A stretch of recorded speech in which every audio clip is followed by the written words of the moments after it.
All right, guys, the great guests are coming at you fast and furious. After Peter Singer yesterday, we have today, no, not the rock star Ted Nugent, as some of you have written to me all excited that I'm speaking to a rock star. I'm even speaking to a better guest. I've got Michael Nugent, who is the chairperson of Atheist Ireland. Is that right? That's the one, yeah. There is a Republic of Ireland, so I'll let you away with that. And you're the co-founder of Right to Die Ireland and an author. You've written a very famous comedy musical, which we'll get into in a second, and you've got a very successful blog. How you doing, Michael? Thanks for coming on. Grand. Looking forward to talking to you. Oh, likewise. So let me start with a personal anecdote. So I was sitting at my local Italian cafe a few days ago, and I had gotten to know an Irish lady there. And as often happens, whenever you know that somebody comes from a particular place and there's a way for you to bond to that place, then of course you find a way to connect. So, I'm interviewing this guy from Ireland. I described who you were. She wasn't exactly sure. Then I showed her your Wikipedia page, and then she saw that you were one of the co-writers of this famous play. And she said, "Oh my God, I love this play. I've seen it," and so on and so forth. So tell us first about how you got to write a play about Roy Keane, the acerbic, bellicose soccer player from Ireland. Well, the Football Association of Ireland is kind of like a constantly exploding clown's car of an organisation. And to give you an example of how they behave, in the 1980s, they once appointed a manager of the Ireland national football team by one vote, on the basis that one of the people voting thought that the other candidate was the person who had thrown a bun at him at one of the away trips. So that's the sort of level of organisation within the FAI. So in the 2002 World Cup in Saipan, they prepared for that by going to an island that didn't have a football pitch and forgetting to bring proper footballs, and it resulted in the main player on the team having a row with the manager, and either getting sent home or leaving, depending on which side you were on. But it kind of became our generation's Civil War, and we decided we'd write a comedy musical play about it. We called it like Keane, and we set it as kind of like a Roman army going to war, and gave them mock Roman names, like the team coach at the time, Mick McCarthy. We called him McCarticus. Keane was still Keano. Niall Quinn, who was one of the he's a tall guy, right? The tall center he's the tall guy. Yeah, we called him Quinnis, which rhymes with Guinness. Right. And Roy Keane actually came to see the play, and afterwards he was really gracious about it. And afterwards he was back talking to the cast, and the person who was playing Quinnis was a big Roy Keane fan in real life, and he went back to his dressing room to get his autobiography to try to get Roy Keane to sign it, and he came back out to the front. And literally, I don't mean metaphorically, he literally ran into Roy Keane, realised what he'd done, and he said, "Jesus." And Keane said, "Quinnis." So in real life, he's not quite as steely as he was on the soccer pitch. No, I think that's kind of an act, to be honest. Like, I don't mean an act. I think on the pitch he's as ferocious as he seems to be. But he, he's an intelligent man. He's a funny man, and I think he knew that being ferocious helped him get on. Nice. Now you're ready to be. Before I blaspheme you regarding some of your soccer preferences, let me impress you with my soccer knowledge. I used to be a very serious competitive soccer player, and so I'm a big soccer fan. And apologies for calling it soccer. Yes, of course it's football, but in North. Well, actually, technically speaking, soccer comes the old English from association football. It's the same English kind of slang of calling rugby rugger and breakfast brecker, and the SOC in soccer is from association football. Oh, well, there you go. So I'm about to impress you with my knowledge of Irish soccer. I hope I didn't double check, but would I be right in saying that the most stylish non-Irish like soccer player of all time? You ready? Liam Brady. Liam Brady. Liam Brady. Sorry. Liam Brady actually went to the same school as me. And he was expelled from the school. It was a Christian Brothers Catholic school. He was expelled from the school because he was picked for the St. Aidan's School Gaelic football team on the same day as he was picked for the Ireland schoolboy soccer team. Wow. And he was told, if you don't turn up, you needn't bother coming in again. So that's what Ireland used to be like just a few short decades ago. But yeah, Liam Brady is an absolutely classic footballer in his day, Maybe we and need to. now a commentator. Yeah, I was going to say maybe we need to convince him to come out of retirement to help Arsenal from their usual implosion at this time of year. No. Yeah, what about Leicester City though? I mean, that's a Oh, stop. you know what? As a romantic, I've got to go. I've got to support them at this point. So Yeah, I'm all Leicester right now, despite the yeah. fact that I would like to see Arsenal win the league. You can't not get behind them, right? Yeah, I often think that football is worse than religion because you can change your religion, but you can't change your football team. So now that's fine this season if you're a Leicester fan, but what have they had to put up with, in the decades up to now, and now suddenly the dream is coming true for them. You know, it's so funny you say this, and then I promise to those who are not interested in soccer, we'll leave the topic soon. But you're talking about soccer being more than a religion. One of the times when I get most upset, and I mean, I write about a lot of very serious issues, I get pissed off when people do the Messi versus Maradona. And let me explain my position before you blaspheme. As far as I'm concerned, Maradona is to Messi what some idiot is to Charles Darwin, meaning that Messi is outlandishly superior to Maradona. Had Maradona not won the World Cup in '86, we would never have spoken about him.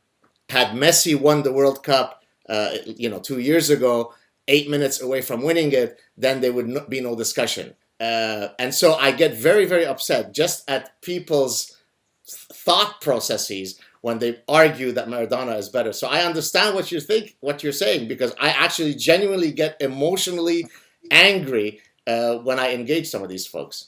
But yeah, I mean, what I like about Messi is he reminds me of the 1970s footballers, that which is the area that I started following football. But when they seem to be enjoying the game, yeah, there's always a smile on Messi's yeah. face, and he'll be taking shots from the edge of the box instead of just trying to do the sensible thing, and he's just a delight to watch. And then we'll end it after this comment about soccer. And I mean, of course, we both don't know him, but in the way that he carries himself, he just seems to be a lovely human being, right? I mean, it's difficult to imagine somebody who is this great being so humble. It almost doesn't make sense that you wouldn't have a greater ego if you are that good, right? Yeah, and there's lots of lovely videos online of kids running onto the pitch, and Messi coming over to them and spending a bit of time with them. When the wardens are trying to get them thrown off the pitch, and Messi's gone, no, leave him here, take a photograph with them, and it's really, really nice. Yeah. And I'll say this: good luck to Leeds United. I hope they make it back to the Premier Division soon. Yeah, well, actually, an annoying thing in terms of testing my faith or lack of faith this year is Leeds are doing terrible, for the last while, and then what they did was they brought in a Catholic priest to bless the centre circle. There you go. To bless the dressing room, and their fortunes have turned around since then. So you are a believer now. Football, as I say, football is worse than religion. I'll give myself a little out in that area. All right, let's get down to some atheism talk. So I found a great, way to organize some of our, forthcoming conversations. So you put together you wrote an article at the start of this year where it was sort of, here are the 5 challenges for atheists and secularists for 2016. So I thought maybe I would read each one, and this could serve as the basis of our conversation for the next bit. So let's start. So number 1, very important one: oppose the silencing word of Islamophobia. Yeah, I think that's just a made-up word, and it's used for political propaganda. It's used to try to silence legitimate criticism of Islam. Now, there's a big difference, I think, between Islam as an ideology, which I think is harmful, and Muslims as people, who I think are as good or bad as any other people. Yeah. So what the word Islamophobia does is it conflates bigotry against Muslims as people, which is a bad thing, with criticism of Islam, which is a good thing because it's important to criticize bad ideas. So I think we should stop using the word Islamophobia. We should challenge the use of the word Islamophobia. And we should recognize that if you are criticizing the harm and the human rights abuses that emanate from the ideology of Islam, which goes beyond being a religion, and in practical terms, certainly in Islamic states, is a combination of a religious and political and judicial and military ideology all rolled into one and enforced by violence. If you are challenging that and criticizing that, you're actually supporting Muslims, because most of the victims of the human rights abuses that emanate from the ideology of Islam are Muslims, minority Muslims, women Muslims, Ahmadi Muslims, Shias if you're in a Sunni country, Sunnis if you're in a Shia country, gay Muslims. So as well as the infidels and the members of other religions, the main victims of human rights abuses by the ideology of Islam are Muslims. You know, you're on point, and I've spoken and written about exactly this issue, and yet there's something unique about people's inability. It's as if their brains cease to function when it comes to their inability to not conflate, criticism of Islam versus bigotry towards an individual or a group of people. I've got my own thoughts as to why that happens uniquely with Islam, but what are your thoughts? Why is it that otherwise reasonable and intelligent people are unable from succumbing to this trap? Well, first of all, I think it happens mostly in Western countries. And I think part of it is that because in most Western countries, Muslims are a minority, and because in most Western countries, a lot of people will also conflate Muslims with whatever race they happen to be of, if you even accept that as a legitimate delineation within humans. But they will conflate it with race and say that you're racist if you are critical of Muslims. That would come, say, in our culture in Ireland, or more so in Britain, say back a few decades ago, a lot of Muslims were from Pakistan, and so they would have been derogatorily called Pakis as opposed to just Muslims. And so the whole thing got conflated in that sense. So I think people probably think that they are protecting a minority from bigotry.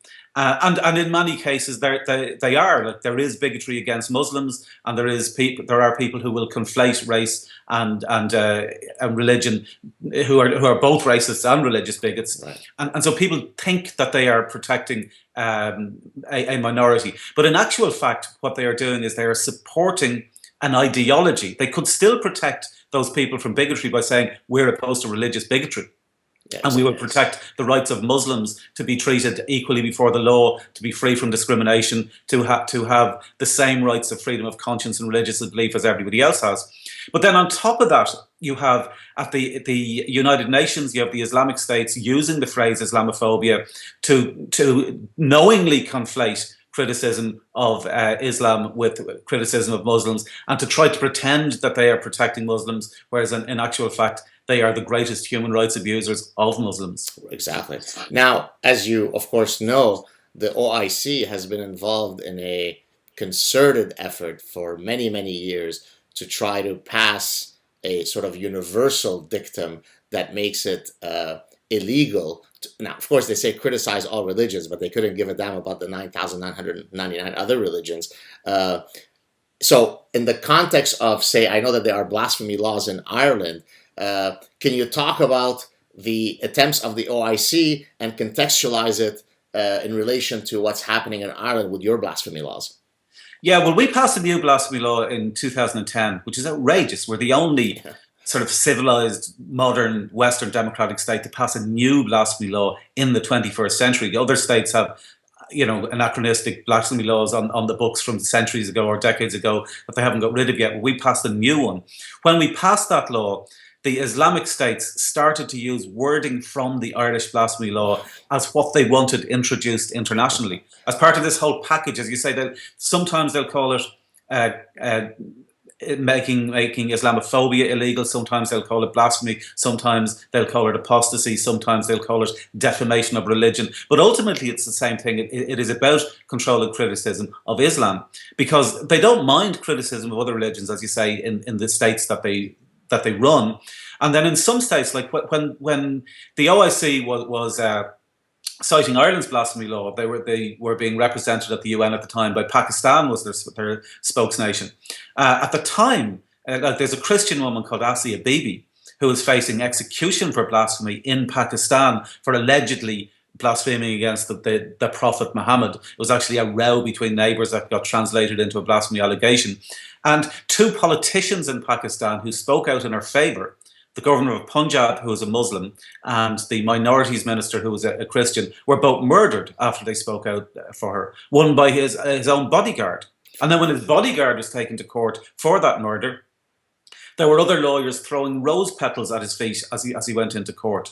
So it's an absolutely outrageous situation where you have states that are infringing on human rights to an extraordinary extent with these blasphemy / apostasy / defamation of religion laws, then trying to spread it internationally and being indirectly supported by Western states. Well, the whole United Nations is one big farce, right? I mean, I wrote an article on my psychology blog, Psychology Today blog at one point, where I had listed the countries of that. This was a couple of years ago. The countries that sat on the Human Rights Council of the United Nations. And I mean, it's really impossible to imagine that such a reality could exist, right? I mean, the absolute worst abusers of human rights were sitting on the Council of Human Rights. I mean, how do you explain such a disassociation from reality and what happens at the United Nations?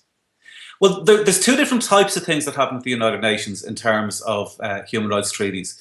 One is you have the Council, the Human Rights Council, which you've described, which is essentially a political body, and it is the states holding each other accountable, and there's so much political trade-offs and political cynicism. And as you say, Saudi Arabia, who chair not the council, but who chair a subcommittee of the council that recommends people for particular posts while they are executing people by beheading and so on. So that's one area which does need political reform and is as you say is a bit of a shambles. Now there is another area of the United Nations which is more productive, and that is the Human Rights Committee. Now the difference between the Human Rights Council and the Human Rights Committee is the Council is a kind of political trade-off group. The UN Human Rights Committee is a team of independent legal experts who monitor the implementation of the human rights treaties, particularly the Covenant on Civil and Political Rights. Then there are other similar bodies for other treaties, the Covenant on Economic, Social and Cultural Rights, the Rights of the Child, Committee Against Racism, various committees like that. So I make a big distinction because we deal at United Nations level with the UN Human Rights Committees, and we find on the ground when we're talking to the committee members and at the sessions where they would be questioning Ireland on their human rights records, that they are independent experts who are genuinely, first of all, on top of what they're doing, and secondly, sincere in what they're doing. So I think you've got to split up concerns about the United Nations into the Council and the committees. What do you think about, I mean, this idea has been floated around regarding, if you like, a new version of the United Nations where it would only be made up of true, liberal, secular democracies. Do you think that such a plan could ever come to fruition, or are we stuck with the current version of the United Nations forevermore? Well, look, it's all evolving, and I think the world is becoming more secular anyway. If you look at for example, the World Values Survey, which is a team of interdisciplinary social scientists who's studying human values around the world for the past few decades, what they're finding is that as people move away from survival values towards self-expression values, that moves societies away from traditional religious values and towards secular rational values, and that's triggered by things like investment in health and education and communications technology and moves towards democracy. So I think as a general trend, the world is becoming more secular. Right. But obviously we're nowhere near there at the moment. So at the moment, what I think we're looking at is the ideal of the United Nations that isn't there yet. But there are also, in practice, close to what you're talking about with organizations like the European Union, NATO, the OSCE. There are, and then on the other side of the fence, the Organization of Islamic States. So there are already proto-organizations of the type that you're talking about that might evolve further and might replace the United Nations without the United Nations having to be reformed. Yeah, got you. Final point on Islamophobia. One of the other sort of insidious elements of that word is that it pathologizes, concerns of Islam, right? And it's very, very similar to what other totalitarian ideologies have done, right? I mean, in the old communist regime, I mean, if you speak out against communism, I mean, you're sent to a mental institution, right? You're sent off to the gulag because you are a loon, right? You're a loon. You need to get re-educated. We need to pathologize you. And phobia, I mean, in a strict clinical sense, I mean, deals with that. So there's this extra element, right? I mean, only a crazy, irrational person would ever fear the benign nature of this great religion. So that's an additional sort of Machiavellian element to that slur, right? Yeah, they're good at that, and it's ironically enough that the word kind of gained political currency in this part of the world in the 90s with a report by the Runnymede Trust in England, who in the report that popularized the word Islamophobia did accept that it had that problem. And indeed, that it had the other problem that we're talking about earlier on of conflating criticism of Islam with bigotry against Muslims. So I think even the people that are promoting the word recognize Right. the problems with it, and yet, they still continue to use it. Let's move on to number two. Promote robust civil dialogue, not internet rage. We've got a lot to talk about there, and we could link it as I think you might know where I'm going to our mutual friend PZ Myers. So tell us Yeah. about that, and then we could give specific exemplars. Go ahead. Yeah, well, look, I mean, I used to like PC Myers years ago, and in real life, comes across as quite a nice person. He's gentle, he's reasonable when you're talking to him in person, but somehow when he gets behind the keyboard, he turns into something else. And he promotes what I have characterized in the past as an ethos of you have to be more ethical, you fuckhead. And that just doesn't work. You cannot try to promote a more ethical world, which I genuinely think that he and others on his side must have at least started out believing that this is what they were doing, but they quickly turned their advocacy into essentially an echo chamber where people who disagreed were either banned or were dogpiled by a comment policy that included PZ encouraging people to tell people to shove a rotting porcupine up their ass and to fuck themselves with a rusty chainsaw, and then ended up with PZ himself going more and more and more into the internet equivalent of a shock jock on radio, and just turning everything up to 11 immediately. So when he was criticizing Richard Dawkins, he couldn't just say, "I think you're mistaken about this." He would say that Richard Dawkins, seems to have, developed some sort of lack of empathy with sexually abused children. I know.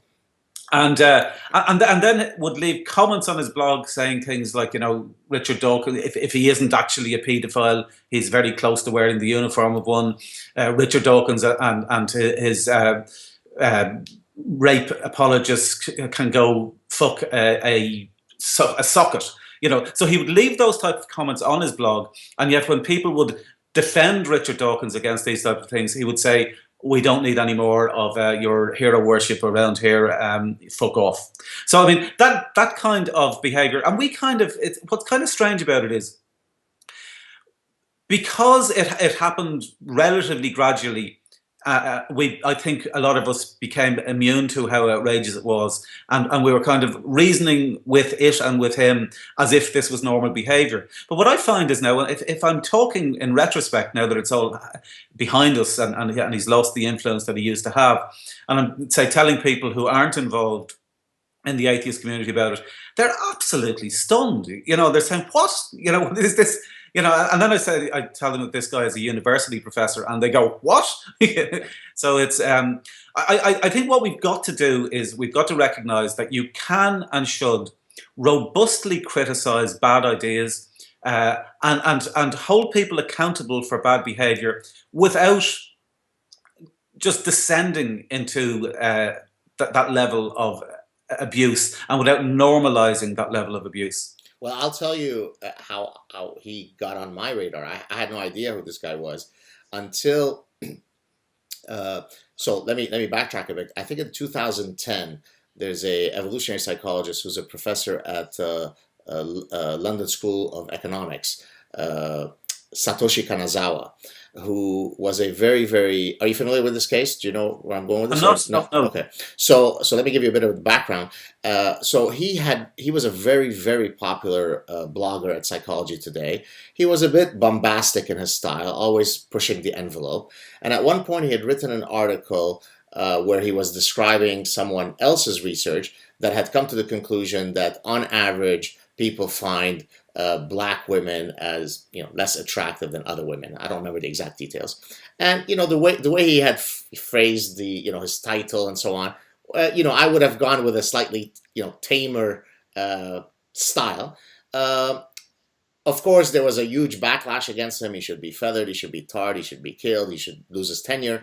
And Myers took this article that's coming from an evolutionary psychologist, and basically had written something on his blog to the effect of, this is what evolutionary psychology is. It's a bunch of, rabid racists, right? Well, that type of stereotypical, that kind of blanket thinking is precisely how racism forms, right? You catch an accountant who cheated on his taxes and he happens to be Jewish. There you go. Jews are a bunch of cheats, right? Now, if you did that, if you succumb to that cognitive bias, then we would call you a racist or an anti-Semitic person. But P.Z. Myers could then tar the whole field of evolutionary psychology, made up of very, very serious scientists. And as you may or may not know, that's the area that I work in. I apply evolutionary psychology in the behavioral sciences and in consumer behavior in particular. I thought it was breathtaking that a university professor, as you said, who is a evolutionary biologist or developmental biologist, who otherwise is fully appreciative of how you apply evolutionary theory to study all sorts of phenomena when it comes to animals, was completely against the idea that these exact same principles might be applied to the study of the human mind. And I thought that was so grotesque, not only in how idiotic his position was, but in the style with which he presented it. And so that's how I originally became acquainted with him. And then since then, of course, I've followed a few of the other battles. Why do you think that is? Is it that he doesn't have enough self-insight? And we're using P.Z. Myers, but of course this phenomenon applies to dialogue on the internet in general. What is it that makes people...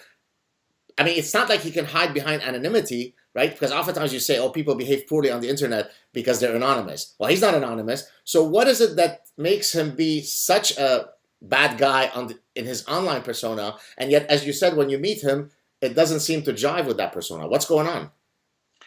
I think it could be. There's a cat behind you. Sorry? There's a cat behind you. Oh, good. It could be only one of five. Which one is okay. It? Oh, yeah. How you been? Yeah. It's I think it probably comes down to surrounding yourself just with people that you agree with, and banning people that you disagree with. And then once you reach that stage, everything you say, you're just going to get support for, and then the othering of those that disagree and painting them as subhuman effectively is a good way to not have to think about what they're saying. And then I think it probably just becomes almost habit, we become, and I'm sure he does as well, becomes desensitized to how outrageous it is. So, for example, we talk about hate speech as in the abstract, and if people say things that are hateful, we say that's hate speech. But PC actually literally says that he hates people. He names people that he says he hates and despises and holds in contempt, and they're often, quite moderate people like Karen Armstrong, and so I think you can start by being very critical of people that perhaps deserve a lot of criticism, and then just keep going down the line until you're applying the same outrageous standards to just normal individuals. Well, so to sort of build on your echo chamber argument, if you ask professors, how well do you think you did this year in terms of your teaching effectiveness, then of course a lot of the professors are going to say, I think I did fantastically well. And then when they receive their teaching evaluations, they're surprised that it wasn't quite as well as what they thought. And the reason for that is that there's a bias in terms of the feedback that they've received, right? The students who thought that the professor was great are likely to have gone to him or her and say, hey, I really enjoyed your class. I thought it was great. The students who thought that he was a horrible professor probably didn't go to his office hours to say, you really sucked this semester. And therefore you develop a wrong frequency distribution of the good and the bad. And so I think what's happening in the case of this gentleman, as you said, I mean, if he's got a phenomenally popular site, right, where, thousands of people are supporting his every move, I think this is exactly why he succumbs to this behavior. So I think you're exactly right. I'm sorry, go ahead. No, the site isn't as popular as it used to be, but okay. Certainly at its peak, that was certainly the case. But I don't know. It's as you say, it's partly the depersonalizing impact of just being on the internet, and why I think that even though he isn't anonymous, he's a different person when he's online, right, than he is in real life. If you're sitting down and having a chat with him, he is one of the nicest people to talk to. Wow. But then, as I say, when he gets behind the keyboard, he just turns into something else. So what is so removing it from this particular gentleman? So what are some recommendations you could give in terms of how people should not succumb to that second point? Is it always never personalize things, always just attack the content of people's ideas, never turn it personal, I guess, right? Yeah, or recognize that you are actually dealing with real people who have the same emotions as you have, who in most cases genuinely believe what it is they're saying in the same way as you do. And if you're angry about something, I mean, there's a place for anger. There's a lot of things that make me angry about the world. But use that anger to motivate you to try to address the problems rather than to attack the people. We have a saying in Atheist Ireland, which is, you have rights, your beliefs do not. And we use that to try to convey that we should respect people and respect people's rights to believe whatever it is they believe, but we still don't have to respect the content of their beliefs, and we can challenge the content of their beliefs as robustly as is appropriate, while recognizing that they are basically, most of the time, good people. Makes perfect sense. Let's move on to the next one. Normalize the use of the word atheism. What do you mean by that? Well, this kind of comes back, I suppose, in our context of Ireland, when Atheist Ireland started, the word atheism wasn't even used in public discourse a lot. If it was used as an insult. You'd have reference in Parliament maybe to, historically to, the godless communists and things like that. And then more recently it will be used as some sort of catch-all for strange outsiders. But so we wanted to normalise the use of the word atheism and atheism. We wanted people to recognise it's not really a weird concept. It's broadly speaking just recognising nature and reality as it is without having to add in supernatural explanations for things that are happening. And so we specifically target that. We felt that a lot of people say, particularly if you're involved in political lobbying, which Atheist Ireland would be involved in, well, maybe you shouldn't call yourself atheist because there's bias and prejudice against atheists. People won't take you seriously. People will be concerned about what you're saying. Maybe call yourself a humanist, call yourself non-religious, call yourself a free thinker or whatever. But we took the attitude that if you keep running away from the word, you just reinforce that prejudice. And the only way to chip away at the prejudice is for people to be seen to be doing natural, good things while self-identifying as atheists. And we have found now that since last year in the Irish Parliament, the words atheist and atheism were used last year alone 15 times as often were used as often as in the 15 years cumulatively before Atheist Ireland was founded 8 years ago. And increasingly, the words are now being used in a descriptive sense rather than in a pejorative sense. Increasingly, they're being used when parliamentarians are, quoting from or asking questions about briefing documents that Atheist Ireland would have provided when relevant bills are coming up. And now it is, for example, when we're interviewed on the radio or television in Ireland or in newspapers, they don't have to precede the discussion with, let's explain what atheism is, and let's explain, what Atheist Ireland is. So it's, I know it's baby steps in terms of just being part of the discourse, but it's the first step that's necessary in order to start to be able to promote atheism and reason. Very nice. Next, well, of course, that's a grand one, but promote fundamental human rights. So what do you mean by that? Yeah, well, that comes back to what I was saying about the United Nations Human Rights Committees as opposed to the councils. What Atheist Ireland has decided to do is to focus most of our political advocacy on the foundation of internationally agreed human rights. And by that we mean very fundamental rights, things like freedom of religion, conscience and belief, freedom from discrimination, equality before the law, the rights of the child, the right to private and family life. These are very fundamental basic rights that from a governmental perspective, don't involve arguments about financial resources. They don't have to be gradually implemented. They don't have to be balanced against the rights of others. These are very fundamental rights that we base all of our activities on. And the advantage of that is twofold. One is that obviously, we should be doing it anyway. And the second is it's harder for people to argue against us if we are basing our political campaigns on human rights standards, because we're not saying, okay, there are areas where there's legitimate disagreement. What's best for society? Should we do this? Should we do that? But we're going below that, and we're saying this is the foundation upon which those type of discussions should be built, is recognizing that everybody should be treated equally. And on that basis, we also campaign for the rights of minority faith members in Ireland, and indeed for Catholics who don't believe all of the theology of the Catholic Church. So we find, for example, the Evangelical Alliance of Ireland support our campaign for secular schools, because they too are discriminated because they can't get access to schools that are consistent with their conscience as evangelical Protestants.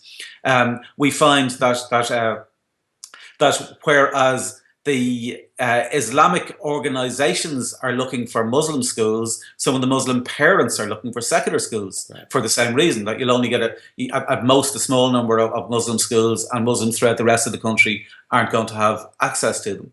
So we feel that this it's just a significantly both right and advantageous foundation to try and build our campaigning on. Now, I mean, that objective is much easier to implement in the context and the landscape of Ireland than it would be globally. So, for example, if you think about the Cairo Declaration of Human Rights, right, which is based on Sharia, well, then, many of the things that you and I would take as a non-starter sort of bedrock fundamental human rights are perfectly antithetical and inconsistent with the Cairo Declaration of Human Rights. And so you can't just appeal to those folks and say, hey, gee, accept our definition of human rights. Yes, clear thinking people it should be obvious that what we're saying is a given, but how do you break through the impenetrable wall of ideologies that are, as I said, perfectly antithetical to those rights? Well, the Cairo Declaration, as you say, it's kind of like the discussion we were having earlier about Islamophobia. The Cairo Declaration isn't actually a declaration on human rights. It's an attempt to promote Sharia under the guise of something that has the words human rights attached to it. But the most significant parts of that declaration are the parts that say that that everything in it has to be interpreted according to Sharia.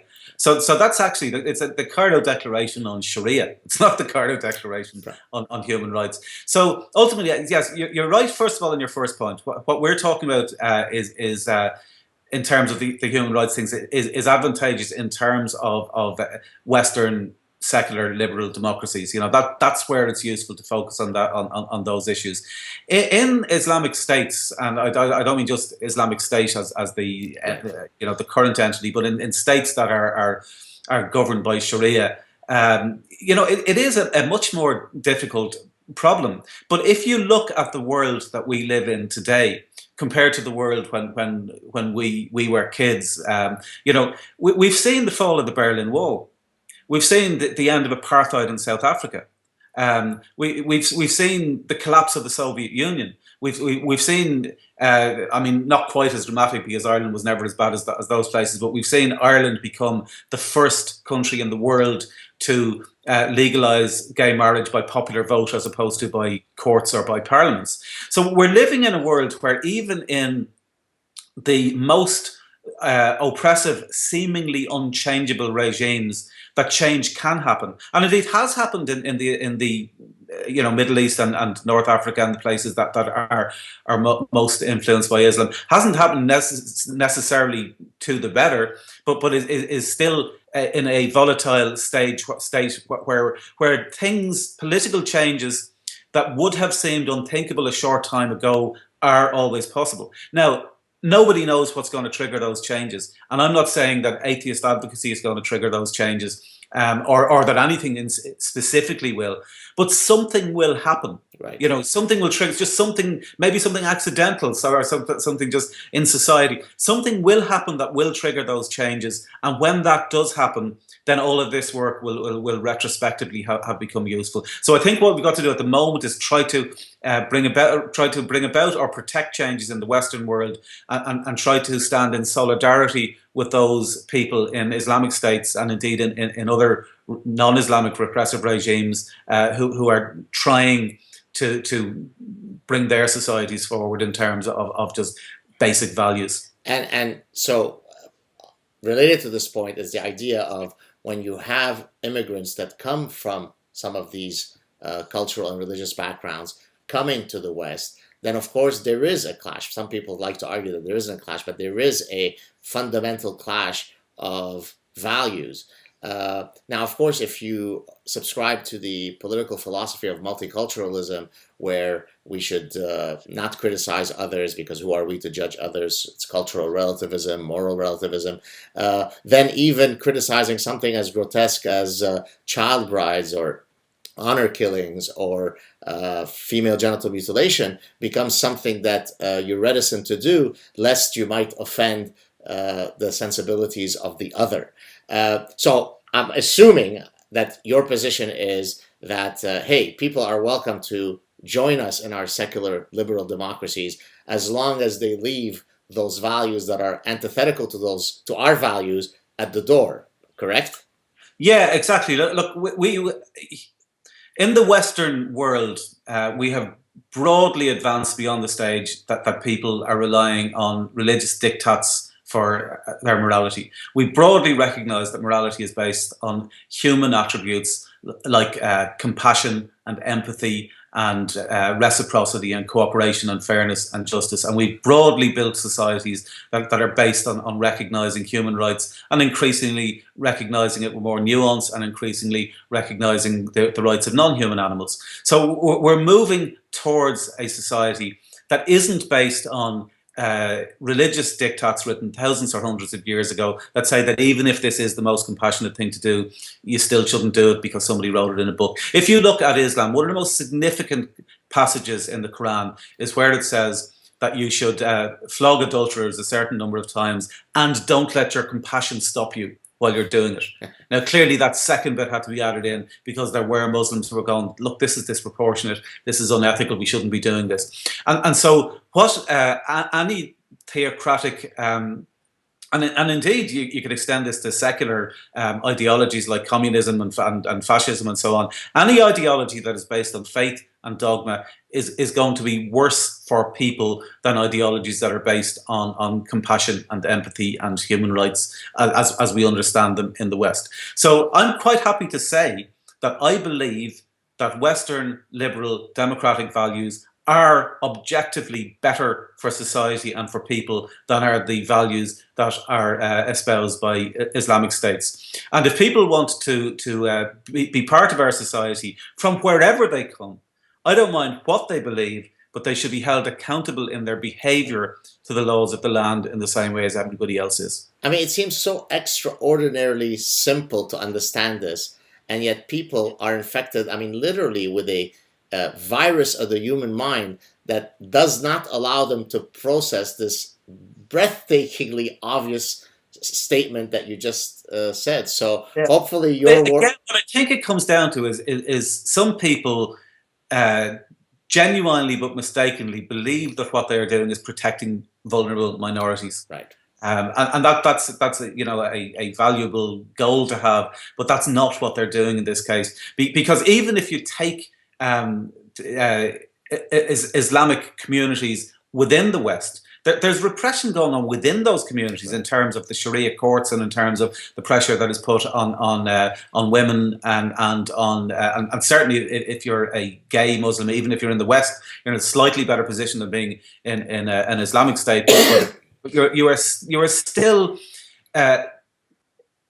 in danger of not having the same protection of the law of the land as everybody else has. And there should be one law for everybody based on democratically accountable and equally enforced police services that treat everybody equally regardless of their beliefs. Right. Fifth one, of course, another sort of obvious one, grand one, promote ethical secular democracy. Why do you need to put ethical? Is it because some secular states would have been sort of communism? That would not be an ethical? Okay. Yeah, I think all three words there are important. Okay. I think you need an ethical state, you need a secular state, and you need a democratic state, because particularly if you look back at things like the World Values Survey, or if you look generally at the complaints that people have about North Korea and communism and Russia and so on and so forth, and China and places like that, there are two things that are important.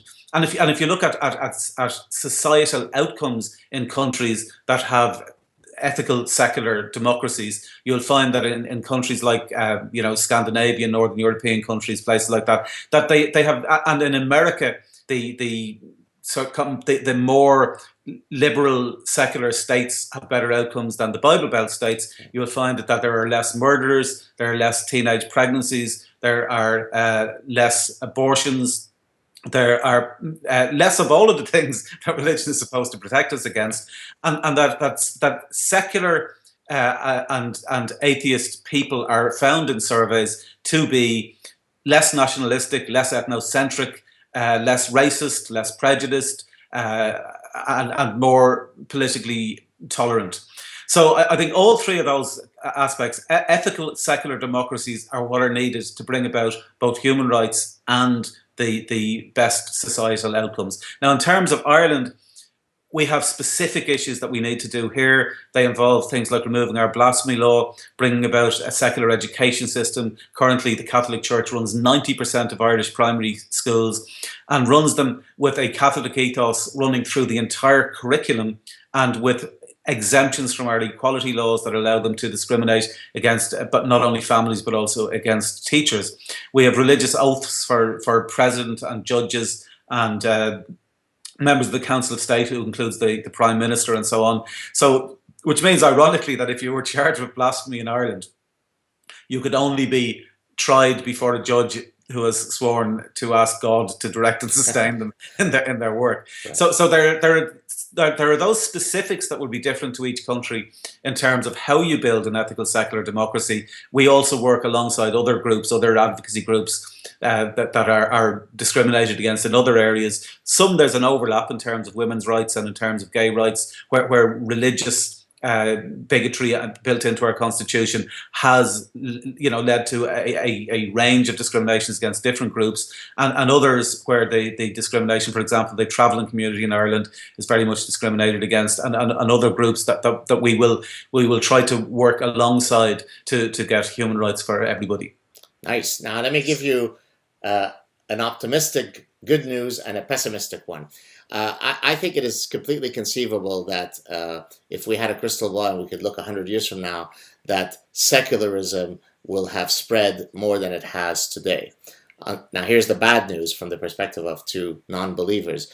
I don't think necessarily that atheism will increase or that religiosity will decrease. Now, I say this So I've written as an evolutionary scientist. Of course, one of the things that I'm interested in is the evolutionary roots of religion, right? I mean, to actually study what are some evolutionary reasons that make religion so compelling to us. And so in one of my books, in The Consuming Instinct, I have a chapter which I titled "Marketing Hope by Selling Lies," where I give different manifestations of highly successful peddlers of hope, medical quacks, self-help gurus.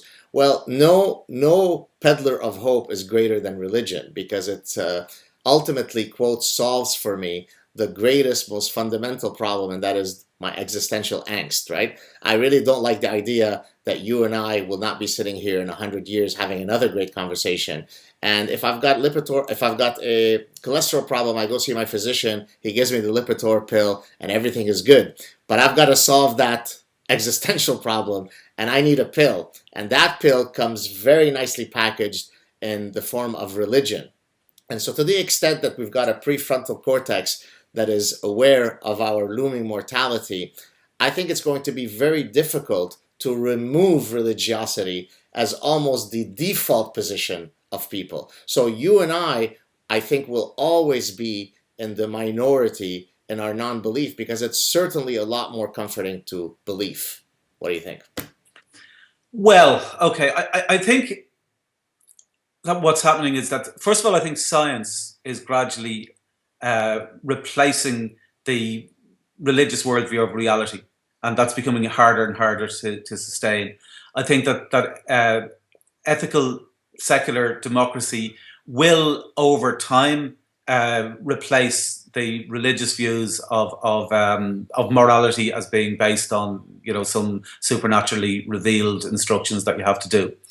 So I think that as that is happening, and that seems to tie in with the World Values Survey results, that the world is becoming more secular as people are moving away from survival values and towards self-expression values at different speeds in different countries. I think that seems to be happening.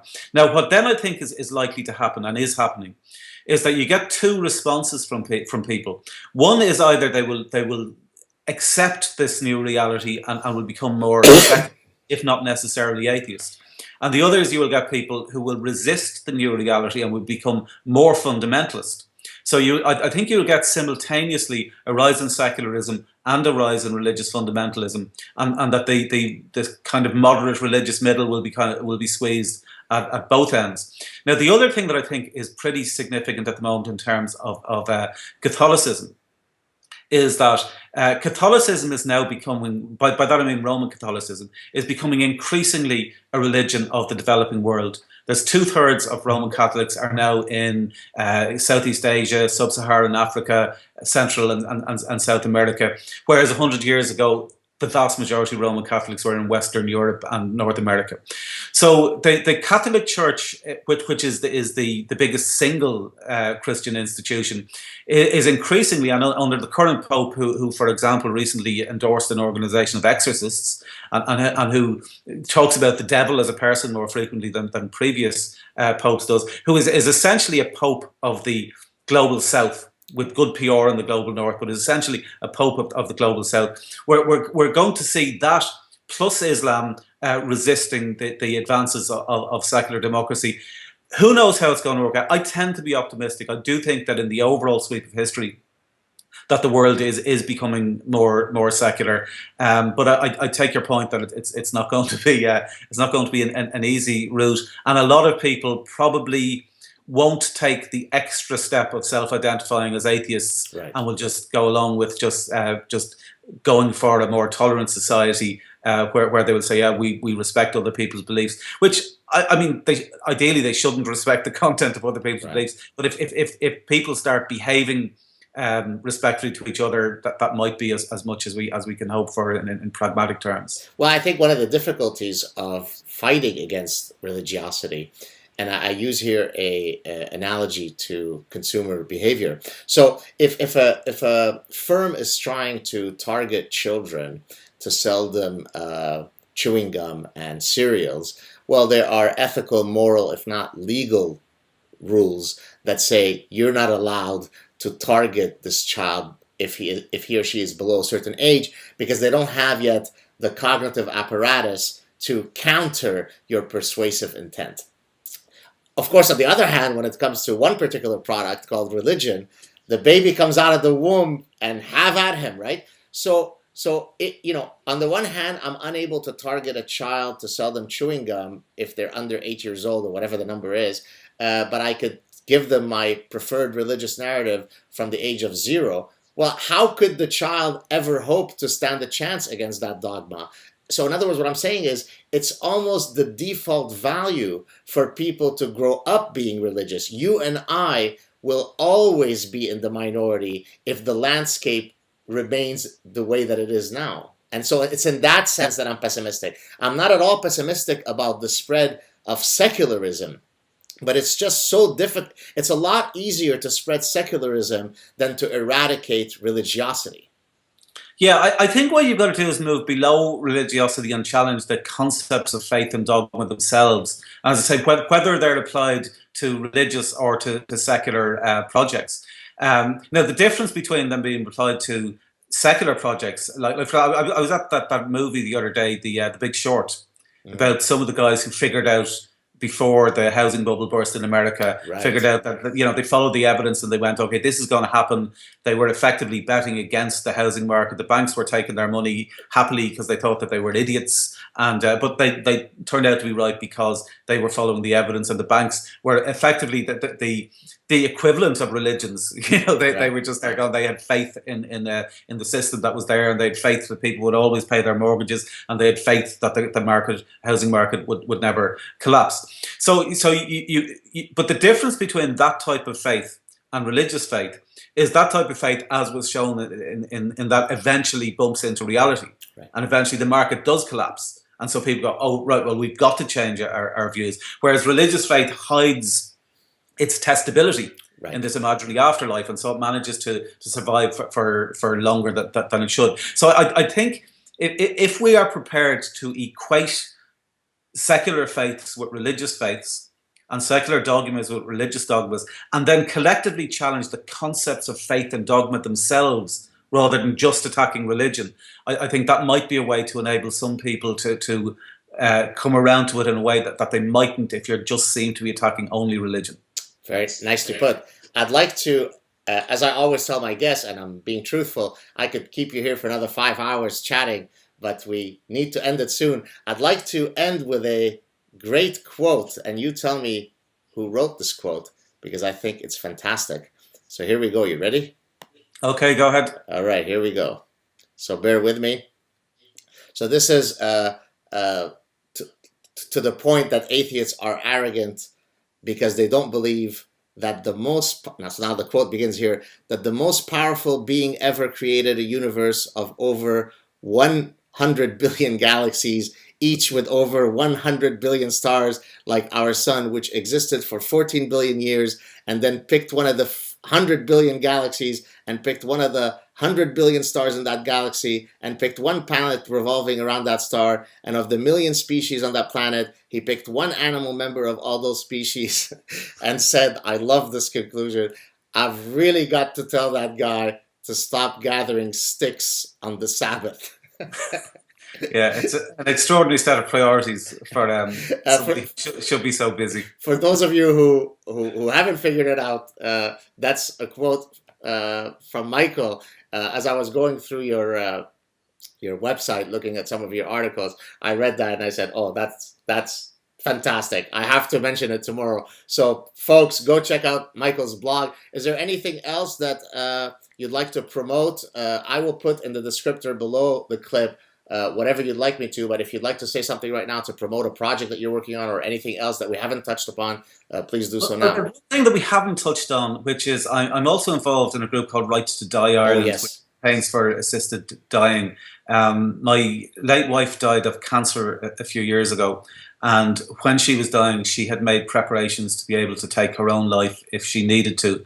Now, she wasn't afraid of dying, but she didn't want to undergo any unnecessary suffering at the end, and so it's a campaign that's very dear to my heart for that reason, and I think what I would like to convey to people who are dubious about it or who have concerns about it is that the right to assisted dying is not merely about the act of dying. It's about the increased quality of life that you have while you're still alive by knowing that you have the peace of mind of not being forced to undergo unnecessary suffering before you do die. So that's it's a really important thing to me personally and to a lot of people, and it's an area where, kind of like abortion, where ultimately the law is going to have to catch up with reality, because people in that position are going to act in accordance with their own conscience anyway, and not in accordance with uncompassionate and unempathetic laws. So that'll be the one thing, as well as atheism and secularism. The right to assisted dying is a campaign that I'd like to see more people getting involved in. Well, thank you for mentioning this, and my belated condolences. I hate to end it on such a negative note, but no, it's a positive note. It's right. a positive note, really. It is, because, as I say, it is about quality of life and not merely about dying. And ultimately, whatever amount of time that we do have here, it's going to end for all of us at some stage. So it's important that we try to enable people to face the end in as positive a frame of mind as possible. Wonderful way to end. I'm about to stop it, but stay on the line. Thank you so much, Michael, for taking the time to chat with me today. Thank you for inviting me.